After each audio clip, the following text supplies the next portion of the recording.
Welcome to another episode of Not Your Money. Welcome, Marco. Nice to see you again. Hello, guys. Hey, Francesco.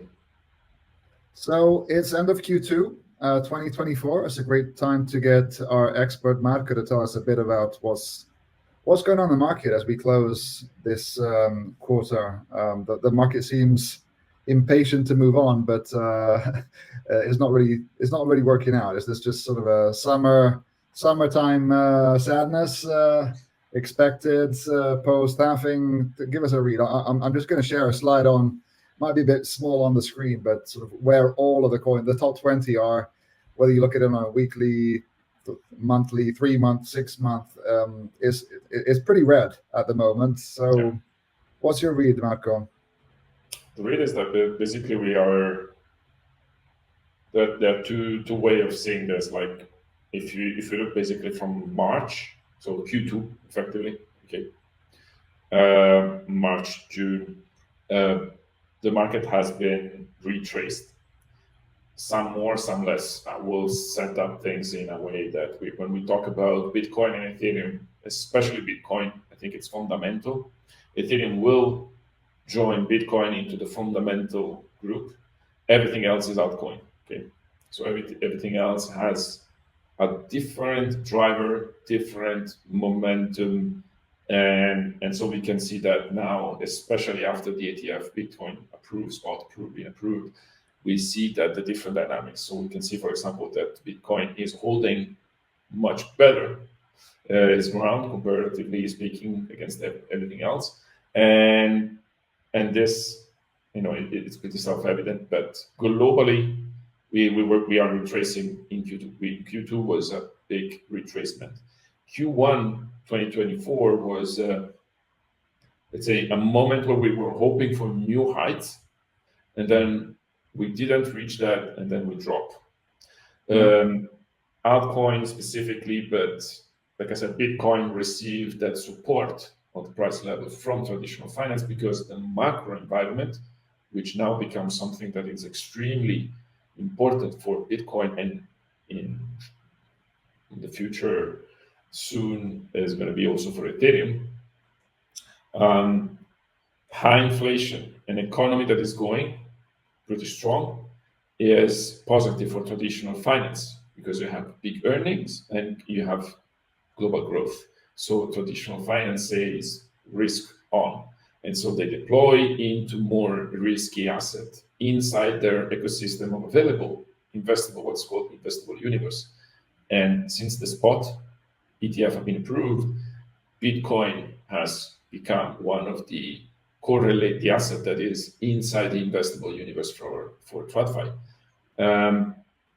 Instead, it's not the case for almost everything else, and that what has happened is that, as we have seen, there has been a retracement, a price drop for everything else because we failed to break the top of the market, and also because the global macro conditions are not favorable for the previous narrative, which was rate cuts due to decreasing inflation. Yeah. Inflation is not going down, economy is not crashing, so there is no need to cut the rates. And that has depressed the price action of the altcoins so far. Yeah, so just look at some of the numbers. I mean, first of all, just reflecting on BTC still dominating the market, more than 53% market cap with ETH. Just the two together are 3/4 of the entire market. It was still pretty staggering, and what you called altcoins makes basically 10% of the market. But just look at some of the numbers. If you look at the last 3 months, so over the quarter, Bitcoin's lost, give or take. These are yesterday's numbers, so there's been a slight correction since. But 13% negative retracement for Bitcoin. Half of that for Ethereum, 5%. So actually less than half of that. Obviously, the ETH ETF announcement has given a bit of a booster for ETH, but some of the other popular coins, let's take the pick. Solana down 26% over the period, XRP 24%, Cardano down 41%, Avalanche 50%, and so forth. So I mean, as you say, Yeah. the retracement means pretty stark actually over the last period. Maybe just jumping into Bitcoin. So just breaking it down a little bit, it looks like we're on this sort of sideways channel, somewhat downwards. Arguably, we seem to be trying to get. We've tried a few times to get past that all-time high, but can't seem not to be having enough energy to get through those levels. But at the same time, there seems to be sufficient support, particularly with some, I'd say, rather significant selling pressure that's happening at the same time, right? Aside from the ETF push on the upside, the institutionalization of Bitcoin, there has been some sales pressure. And I guess arguably Bitcoin's been holding up quite well in the context. Yeah, if you do basically technical analysis here, what you can, and it's funny because it's visible. So if you draw a line from the top of March, basically when we were trying to top 71K up until the recent top around 69, then we have a descending upper bound of the channel. Then we have at the same time a descending lower bound of the channel. And today those two are basically 70, 55. Those two upper bounds, lower bounds. Currently, inside this, we have moving averages that acts as either support or resistance, depending if you're using 50, 100, 200 period moving average. So we are in what is called range bound trading. But effectively, if we zoom a bit even more out, what the shape that we have is that we have a growing trend since basically beginning of 2023. We have growing trend for Bitcoin, extremely sharp in before 2024 and in 2024. And then we enter this long channel. Yeah. A descending channel is usually a continuation pattern. So if we break above, we are resuming the previous trend, which was an upward, and it's kind of confirmed by the volumes, because as much as you can draw in the price line over the chart for the price, you can draw the same line, which is a descending line. At the top, at the peak of the price, you have the peak of the volume. So at 71 something, you have the peak of the volume, and from there till now, the volume are progressively descending, which is consistent with that pattern. I was going to ask you about volumes actually. So if we net off the ETF momentum continues to be reasonably strong, there continues to be net inflows, albeit there have been some sales pressure, as I alluded to. But where do you see the volume come from? So if we sort of zoom back a little bit from the 2017 ICO craze, the 2020, 2021 retail-led market, a lot of there is no retail. Right. There is extreme draw of retail player. It's easy to mention. So you have everything that is positive has mostly been either professional or ETFs. Okay, so mostly ETF actually, like by a long margin. Selling pressure comes from Mt. Gox's latest news, government selling, so institution selling, miners who have to sell. But we may make a distinction here, because basically institutions and corporations like miners have a completely different setup.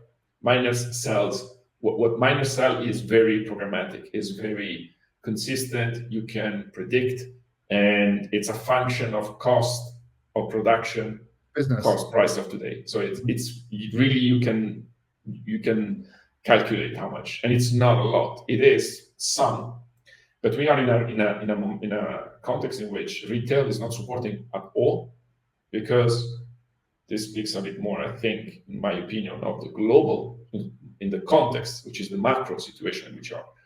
The macro is that we have corporation doing well. The S&P 500 has pushed basically by Nvidia. Remove Nvidia and then see what's happened. But the people are not doing really, really well. And so people do not have a lot of money to invest into the crypto market. But also, the market is depressed to a certain extent, is not going well. So it's a self-fulfilling prophecy. So the market's not attracting new buyers right now, although arguably these would be the right times the right price points to come back in. liquidity is not there. So we're going to touch on macro a little later. I guess that's where some of the liquidity will come to boost the market further, potentially closer to US election time. So here on screen we have some of the sell pressure, and on this other screen actually you see some of the, what you just alluded to, Mike, on the mining flows. What we're seeing actually, I was actually quite surprised when I saw this.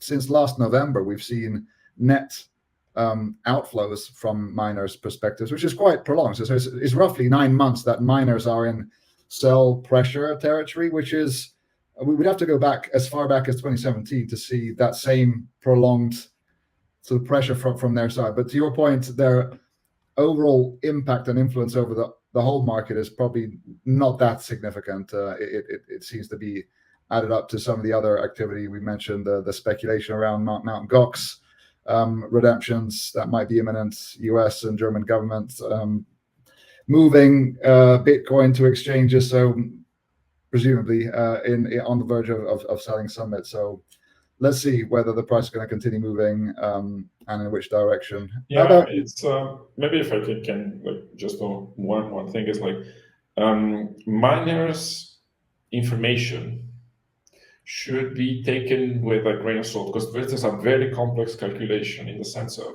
it's easy to understand why miners have to sell, but to make previous look at the history and trying to spot patterns is extremely difficult, because context for miners changed a lot due to many different things, and there is a institutionalization of Bitcoin as well, and that is not nothing. It has a deep impact for miners. So sure, I mean, the energy dynamics keep changing. The technology, ASICs infrastructure keeps evolving.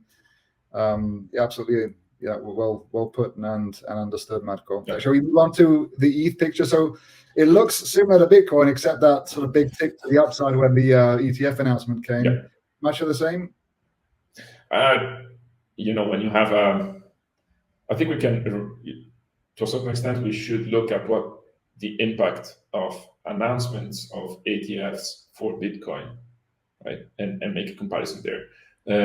Ethereum has been the best performing asset in Q2 to a certain extent, even better than Bitcoin, but it had that push of the news. It's just that push happened in a negative context, so in a descending retracement. So doing zero when everybody else does -10 is like as if you have done 10%. So we can calculate the performance of the importance of this. I think Ethereum ETF will be not as big as Bitcoin ETF. Bitcoin has been, ETFs were so widely announced and they were awaited for the market for a very long time. They were so important for the market as well. That now Ethereum feels like it's going in the wake of that. Is there gonna be a lot of demand? Some, yes, for sure. We have to understand how much, but the difference is that the nature of Ethereum can survive completely without ETFs because it has a DeFi behind the scene. So Ethereum is like a company, has P&E, has profit and losses, right? And we're working on the multiplier in that. The more transaction, the more the ecosystem grow and the usage of Ethereum, the more Ethereum will have a buying pressure that is coming from algorithm, basically from the DeFi space. ETF could effectively take advantage of this, professionalizing the trading over Ethereum by looking at those metrics. So although it's very new, a type of asset for traditional finance, at the same time, it can be really traced to what it is, the fair value. Sure, yeah. Latest news, last 24 hours, is Solana is possibly inbound an ETF as well. VanEck is preparing to file an ETF. And in fact, I think Solana's price was up 9% over the day. So there you go. That's another news event, at least in terms of price impact. It's a bit of a squidgy chart. It looks at altcoins, so everything that is not Bitcoin and ETH over history, but it shows that all of the upside that altcoins benefit, so altcoins being the rest of the market, so all the upward momentum that the rest of the market benefited from at the beginning of the year has basically been wiped away. So we're right now at start of year levels. I think you've kind of described the reason for that, the volumes, the lack of momentum maybe in this space. We're going to need to see more of Bitcoin movement, presumably start seeing the engine move again. But do you how confident do you feel, Marco, that it's easy to look back in history at how markets tend to look at sort of Bitcoin leading the way and then altcoins following. But do you think we have the structure for that to repeat itself? I think that this chart actually explains things, make things a bit more clear. So when we say that we are still not in a bull market, although like prices have grown, we had a new all-time high for Bitcoin, like this year. So somebody could look at it and say, well, it's already over. Like we already had a new all-time high. Yeah, but that was ETFs. Only Bitcoin had that. That was the only one. Potentially, if ETFs for Ethereum, maybe, not super sure about it, but in the short term.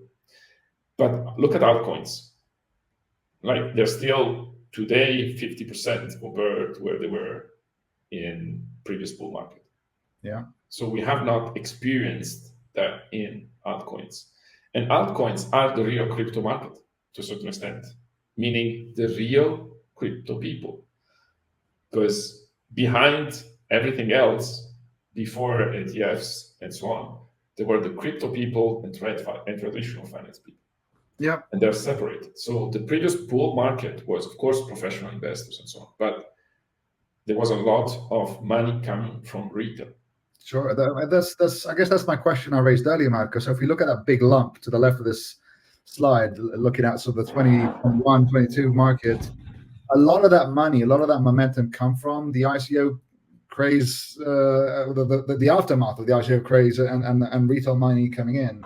So now, as we're looking at BTC hitting sort of new all-time highs, do you think that the structure is right for retail money to eventually come back in and push those levels back up, or do you think altcoins might struggle to perform the way they have? We might see new gems come out, selected gems come back, but you see, I don't know, the likes of Avalanche, Polkadot, just to name a few, reaching prior all-time highs. Do you think that's likely? I mean, we need to calculate, we need to infer a lot of things, right? Low interest rates, COVID, liquidity injection for the previous all-time high, for the previous bull market. But this bull run would be sparked by, in my opinion, by a more mature and interconnected ecosystem with traditional finance. There is a lot that the crypto industry can give to traditional finance to benefit from lower entry barrier, for example. And new players in this space have, like, just check what could, for example, Robinhood has done. Although I do not like particularly Robinhood, actually. I do not like it a lot, but I think it has done a lot to lower the barrier using technology that more and more resemble, at least from the user perspective, resemble crypto, like one-click buy, right? Traditional finance usually has a lot of more process behind it. But there is also like a huge part of the world that do not come already from a modern traditional finance world. So they could start embracing kind of a crypto setup and so on. So there is a lot of spaces that crypto can cover. And right now the feeling is that it's still covering, trying to get big money from TradFi, which is basically trying to reverse, instead of increasing the amount of people, we are trying to collect the richest wealth, the biggest wealth in the world, and place money into it. which is basically BlackRock and all the other asset managers and wealth managers. So we are trying to pour more water rather than make the basket bigger at this point. But the real click would be, in my opinion, is when we will have the right macro setup and the fact that we have one of these protocol or narratives being created. To a certain extent, AI was like that. AI was cooking, if you want, for quite a long time. Like it was there. Like ChatGPT wasn't it wasn't hyper innovative. I personally was doing something in AI as well, in machine learning, way before that. So the technology was there. What we were missing was this killer app. Mm-hmm. After ChatGPT, AI was the keyword. Yeah. Everything was AI. Everything was AI. Today, it kind of still is. Just look at what something like AI managed to do to the biggest financial index in the world. It took the biggest financial index in the world and said, okay, I replace everything. I replace the first company of the SP 500 with an AI-driven company, which is NVIDIA. Yeah. That's it. Like that's how powerful one killer app in today's world is, because it's telling you how much money is waiting to get into the killer app. So are you alluding that we might still be missing the killer app in the crypto? Yes. I think Bitcoin has everything required. I think we need a bit more, probably something that helps Bitcoin doing that. But I believe that the crypto people are missing the killer app. Yeah. Do you think AI can play a role in that? Render, and what's the other one? There's another. There are a bunch of AI-driven. Yeah, now there's like Singularity and fact that they are merged together. They want to merge together. Near itself started as an AI project, didn't it? Everybody is trying to pivot around using that word because it looks big words. It looks right. It looks good on a pitch book. Exactly. It raises money, a bit like blockchain in every presentation back in 2017. Mark, let's move to macro. Plenty going on there as well. We have spoken about this in the past. It's become an interesting topic in the US. It's been a great show, actually. If you've not watched this before, there's an all-in podcast run by 4 serial entrepreneurs in the US who held an event for Trump and then had a private long-form podcast with him, which I thought was quite interesting. Not. I don't want to sort of tarnish myself as a Republican, far from, nor a Trumpian, but I thought it was interesting to allow the man to speak his mind and explain what his views are also in relation to crypto, which is quite fascinating to hear, including the fact that he started receiving crypto donations, which SBF had done with the Democrats back in the previous round, but that was in fiat form. So we're now in an era of real crypto Bitcoin donations funding US politics, which I think it says it all, right, in terms of how topical it's becoming in a country where it's estimated about 50 million US people are touching crypto in different shapes and sizes. So, shall we start with the US, Marco? Any specific takes on this?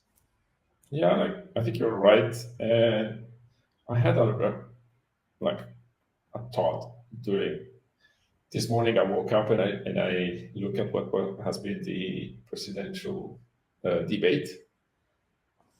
Probably one of the most depressing things that I've seen in the last 15 years. I've seen a few highlights, not the whole lot. Yeah, no, me neither. But quite extensive. Okay, really depressing, but not because of anything that has been said. I look at politics as a way for me to get like data and understanding the macros, but it's not like I'm a fan or a supporter of one side or the other. But it was really depressing, like looking at the biggest country in the world and the one that we are looking up, right? We are looking up to see what's the direction of the market and so on in the future, and see that basically two senile, one more than the other, effectively. people are like not even capable of standing straight, have the future of humanity in their hands. So that was, but then at the same time, one thing came to my mind is like, this is a really a moment, like it's going to be a period of opportunities, because it's like crises create opportunities, right? Like now this is the crisis, but the crisis is the crisis of like these two people effectively, but especially the Biden. It's impossible that they could run anything. Like Biden cannot run anything.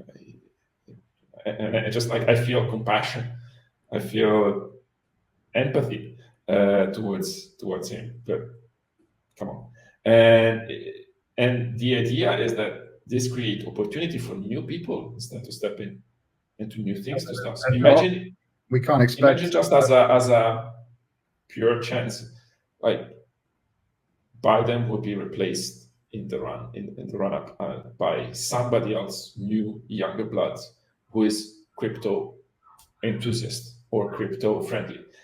Imagine the market, how the market could react to that.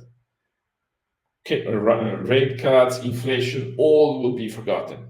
We're gonna, and for a month, we're gonna print only green figure everywhere, 10%, 15%. That's how depressed is the market, because it's depressing the macro context for specifically for innovation in the financial services.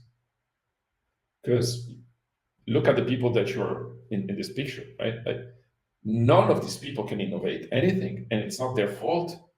It's they don't have heirs. If they have it, it's completely white. Like there's a lack of new energy, and that new energy comes from somewhere. And US, if they want to be the new energy in the world again, as they were up until now, like something has to happen. So that's the thing for me, is like looking at politics, election, regulation, everything that you can think of in terms of macro. We cannot expect to be positive, but not even too positive, to change in a progressive way, if there is not a deep change at the helm. Because I'd agree. And I think we'd all welcome a new candidate standing for Democrats, at least in giving it a decent battle. I've not watched that debate from yesterday, but the exit polls, at least, so the electorate seems to be extremely divided now. It's spiked in Trump's favor quite significantly. So I don't know if it's too late, but either way, I think we're all in agreement. We need new ideas, fresh minds to drive us into the future. That being said, again, I'm not a Trump fan and never have been, but certainly does sound is pro crypto. So at least insofar as crypto, which is what this channel is about, that might be one bit of good news for the market. But it might not. That would be the normal good news. So the question, Marco, is at what cost do we want to have a fertile crypto market if we may have all sorts of other problems?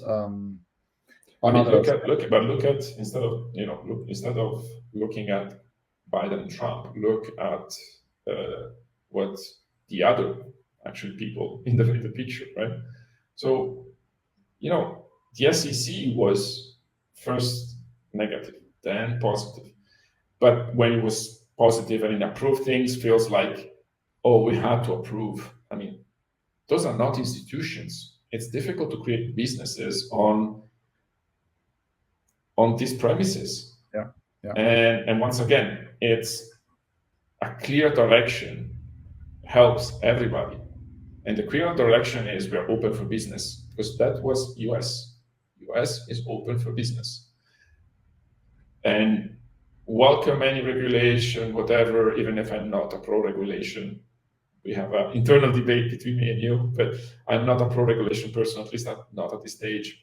But I think everything, it's better than one day left and one day right. Like one day yes, one day no, depending on the emotion and the consensus of the day, because it's impossible to do things like that. Yeah. So we've heard Trump be pro Bitcoin, pro mining.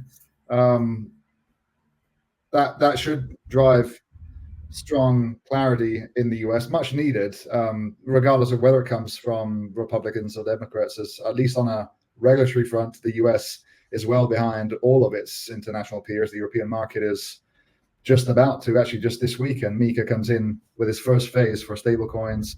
The Swiss has been up and running in its own regulatory regime for 4 years, the Middle East, the Far East. So, I mean, it's about time the US joined the game in regulating this market and setting clarity. Let's look at some of the sort of core drivers. Inflation, you mentioned it before, is lower than it was in its sort of scary, almost double-digit mode. And I know there's always questions as to how we derive these numbers, but we can't seem to be hitting those 2% numbers, and hence we're not seeing those rates coming down yet. You're flat at this moment. We are descending very, very slowly. And I'm not even sure if we're actually descending back to 2%, or we're just stabilized to a new level, which it's my base case. My base case is that the 2% line, it's bullshit. Pardon my English, my French. It doesn't exist. It's an idea that needs a lot of assumption. Currently, we are not in that. Some of these assumptions are not there anymore, so we cannot arrive at 2%. I think that the next case will be between around 3%. That's the inflation that we need to have to say, as a central bank, this is okay, this is good, this is our base inflation rate. So you suggest, so the idea until now, the expectation was inflation was to come further down in order for the interest rates to be relaxed somewhat. You're suggesting a change to status quo mindset and allowing this 3% level to continue and release rates nevertheless. You think that's I think that first of all, the central banks have to abandon this idea that, and by the way, is not written anywhere in any economic books, but this idea of 2%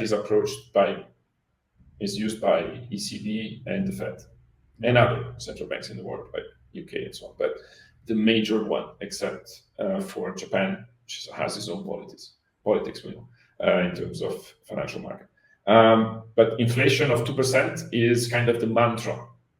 We have 2% inflation and the economy is running. We are in paradise, in the illusion. We will not be there because we already depressed the market as much as possible. In real number, I'm not talking financial market. I'm talking the metrics that we can derive from economy. Okay, so the economy is already struggling. It's already at is not in the ICU, but it is approaching the hospital. Okay, so I think 3% is the line. 3% or so is the line at which is the new 2%. Below that, we are in the kind of deflationary setup. I mean, there is still inflation, but there is less inflation that you can afford. And that because we injected so much liquidity in the past, and we are setting up the whole economic system and monetary system on the prospect of eternal growth, that in order to support that, either you have, and I said this many times, either you have a growing human population, or you have to accept that inflation has to rise as well. Yeah. Because it's an equation, and mathematics doesn't allow you to create magic. So if you create money and you do not increase the amount of people, then more money goes to the same amount of people, hence you have more inflation. So again, in terms of drivers then, so ideally a decrease in interest rates should benefit economic stimulus, more liquidity in the market, more borrowers, more housing, more construction, more everything, and therefore that hits all parts of the market, including stock markets and crypto markets. Potentially, I don't see how we can get over the debt problems we have. We've touched on this many times before, and how we're going to have to keep sort of renewing that debt and printing more money to keep servicing all of the activities necessary in an economy. Not only in the US, we keep referring to the US, but it's not unique to the US, of course. Yeah, sure. And that, of course, means new, let's call it helicopter money flowing into the system, cantillon effect or not, from the sort of the richest to the poorest, but in one way or another will flow again. I'm sure as part of this election campaign. Well, if you have this is normal. If you have a debt, there is two ways. Either you start repaying, or you're diluting the value of the debt. Or you raise taxes, but your mandate. Yeah, but you raise taxes as you're paying back, right? It's still you pay back. But the idea of paying back is that as a government, if you start increasing taxes, then the next time you get less because you're depressing the economy, and so you cannot repay. The other option is that the debt that you contracted 10 years ago doesn't have the same value. And how is that possible? It's because you have devalued your currency, or you have devalued in general the debt, so that the $100 that you have to give back 10 years ago doesn't have the same value as today. Yeah. I know we don't always agree on regulation, Marco, but let me play out my cards. I like the idea of in an ideal world, a new market should self-regulate. It should set up its own standards without needing some centralized power to tell it how to operate and not. That being said, I do believe that the US, as we just discussed, is on track to regulate itself. I think it's important because it sets the ground for institutionalization. It sets the ground for the bigger players, the big money, the banks, the financial institutions, the asset managers, the pension funds to really come in with confidence. Without it, it's difficult to really know what you're treading on. And as I alluded to, MiCA's just about to go live this very weekend, which actually will set the largest economic regulated bloc in the world. Europe will be the largest regulated crypto market in the world starting Monday. So the US will have to sort of catch up a bit to set itself back as top spot. And if Trump gets elected, that will probably go faster. But I do see these as not impediments to new business, but as enablers. I do believe that this will set that sort of ground level certainty, clarity for businesses, operators, crypto native companies, but also importantly, traditional financial companies to come into the space with confidence. So hopefully these will all act in favor of the crypto movement's growth and not against it. No objection because you're the expertise. We agree on this on this round. So trends and market drivers, Marco.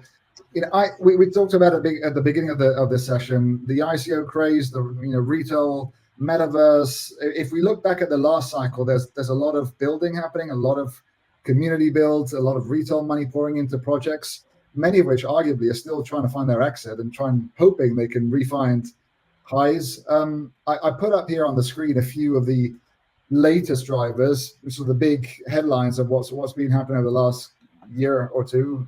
ETH layer 2s, meme coins, largely Solana driven, decentralized physical infrastructure deep in. Run us through some of this, and what else do you see building? I kind of sense that maybe we were talking about that killer app, but it feels to me we're missing something big to sort of re-enter. RWA. RWA is true, yeah. And by the way, it's not lost on me the fact that there is a project supported heavily and created by 2x BlackRock in RWA, which has outperformed the market. So it's Ondo. Can you tell us more? In what way? Ondo is RWA and is created by 2x BlackRock, supported by BlackRock, and is performing extremely well. And is one of the narrative.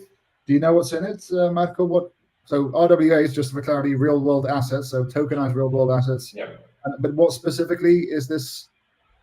What is it? A fund? It's more a platform rather than a fund, to be honest. Right. And what specifically are they tokenizing? Do you know? Real estate or what? No, financial asset. For the moment, it's financial asset. Mm-hmm. But they do it in taking advantage of, clearly, right, of the experience. How to say? It's the experience and the vision and what you can see from. Imagine sitting in BlackRock building, right? What you see is a different thing. They tokenize treasuries, dollar yield. It's once you do it from the offices of BlackRock, your point of view is a privileged point of view. You can see completely. You can see more.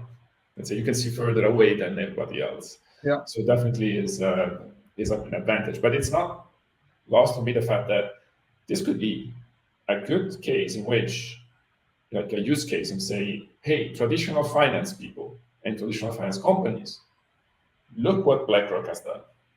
See how it works? Yeah. And it's powerful. Huh? To be honest, it's powerful. I personally advise a friend to buy the real, not trackers, not other type of product that are that look similar, but they're not exactly the same, through the most popular broker for traditional finance in the world. To buy the 6 months treasury T-bonds was really difficult. Yeah. So maybe can we just do it like a 1 minute 101? So a tokenized RWA, let me try and flesh it out, but you correct me if I get it wrong, is a way of tokenizing any asset out there. It could be a house, it could be stocks, bonds, whatever you like, and therefore rendering that asset or that basket of assets extremely accessible, liquid, easy to buy at a click of a finger.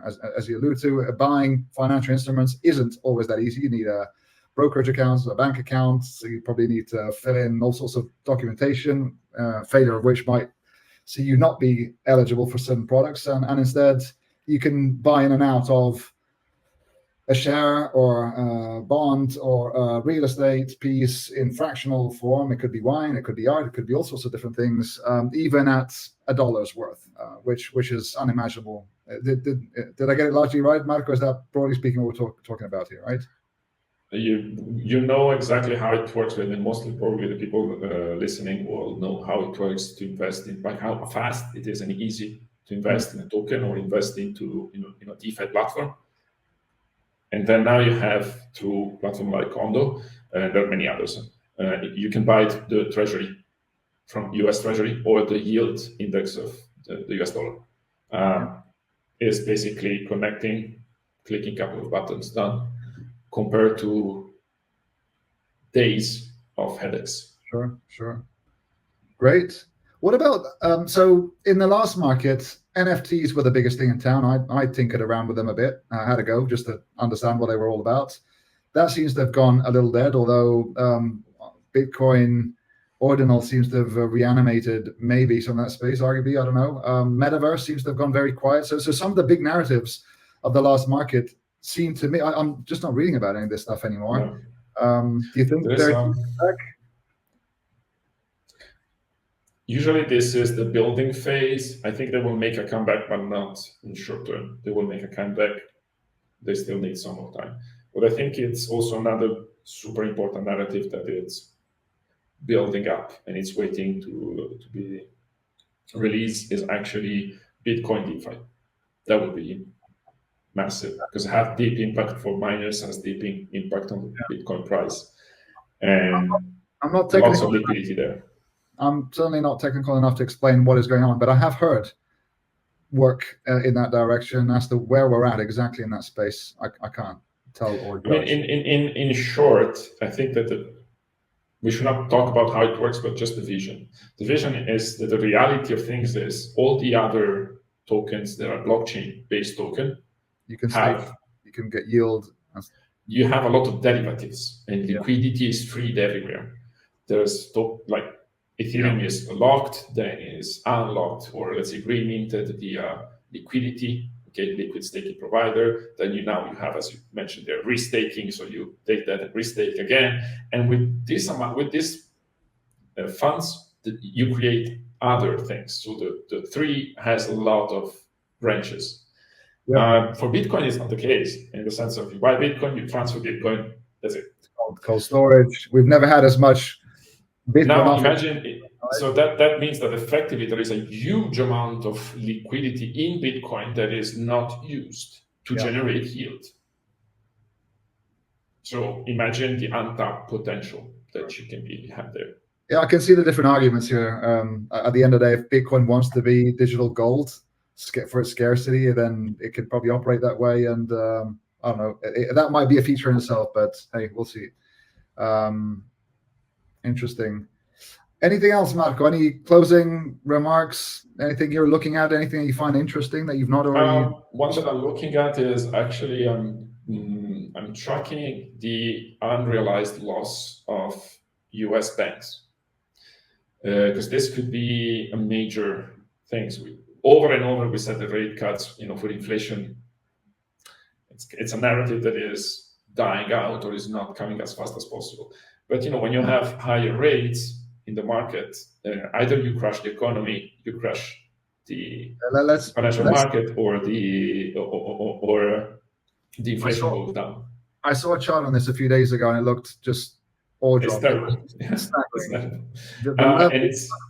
So what are we talking about here? If I'm not mistaken, I don't have the chart in front of me, but we'll $500 billion. We're talking 552 billion in unrealized losses. Well beyond the global financial crisis, right? It was well above the financial crisis. And just to understand how can those banks have these big losses is because when all that liquidity was created, a lot of it was rerouted in doing what?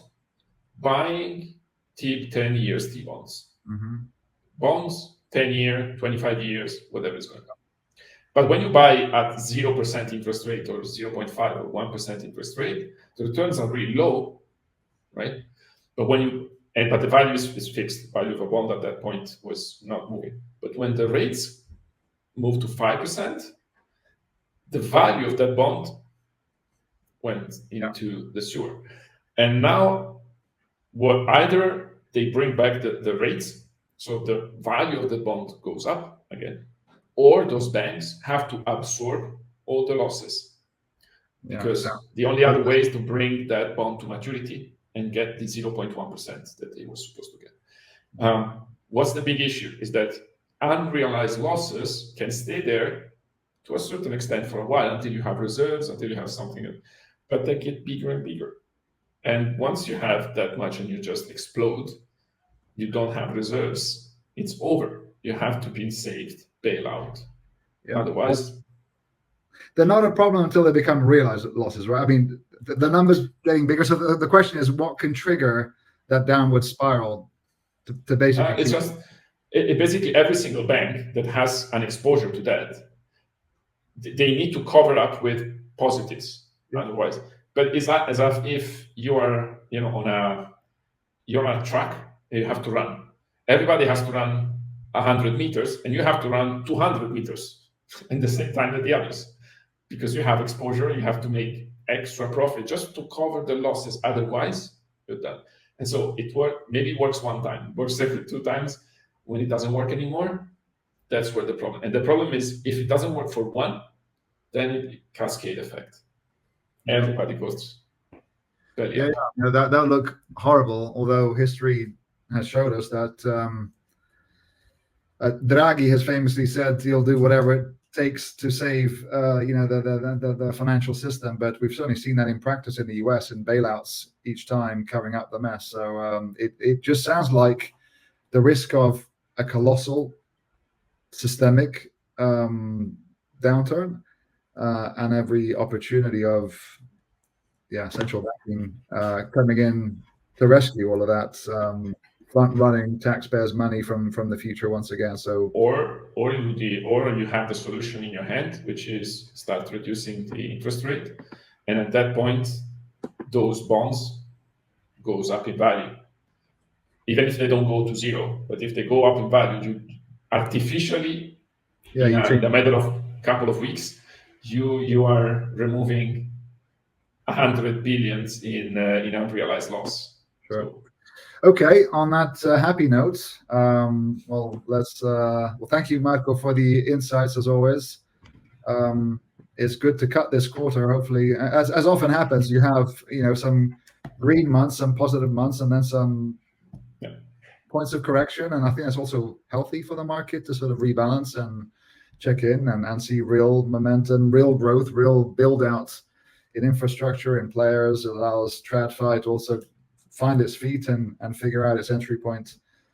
So look forward to a bit of positive momentum in Q3, although I don't expect much to happen over the next month or two, to be perfectly blunt. I don't see much trading activity and much volume coming in July and August. Typically, they tend to be quiet months, and we'll see if that happens again. Marco, again, thank you. Have a great one. And for anyone out there, keep watching us, register to the channel, and look out for the next ones. We'll be back every week, as always. Ciao, ciao. Cheers. Bye. I hope you enjoyed our video. If you found the video informative, please don't forget to follow our channel and click the alarm button to be informed of new videos coming through. There is plenty to learn and get your head around on your journey to mastering crypto. Thanks for watching, and see you on our next video.